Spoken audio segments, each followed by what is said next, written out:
Hello, madlang double gods. May isa na namang video ko ngayon na i-share sa inyo para sa dagdag ng kaalaman nyo.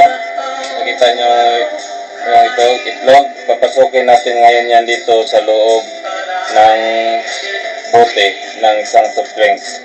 O, ganyanan natin para hindi makita yung pangalan, para baka sabihin nila advertise ng ano to. Ang gawin nyo lang, ito, yan, isang maliit na papel. Tapos ngayon, sunugin nyo siya. Sunugin nyo. Tapos ipasok nyo sa loob. Ayan, panorin nyo. Ayan. Sunugin nyo siya. Tapos ayan.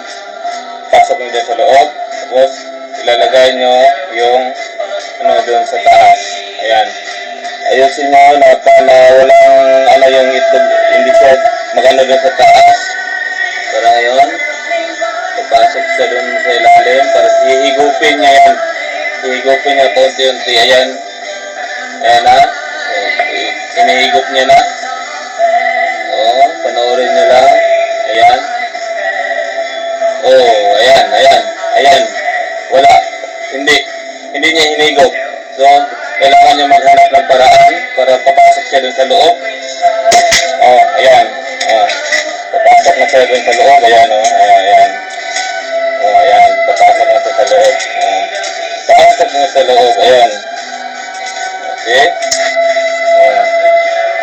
Papasok na sa loob. Ayan. Sige. Sige. Ayaw niya eh. Sige na lang. Ayan. Sige. Pasok niya na lang siya. Ayan. Ayaw na eh. Ayan. See? Kita niya? Ayan.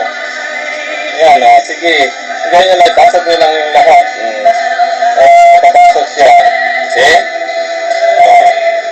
Ayan, natuto kayo? Ayan. Ayan. See? Tapos yan, yung shell, pasok nyo sa loob. Ayan. Okay? Nandun na sa loob. Kita nyo? Okay. Maraming salamat. Sana natuto kayo.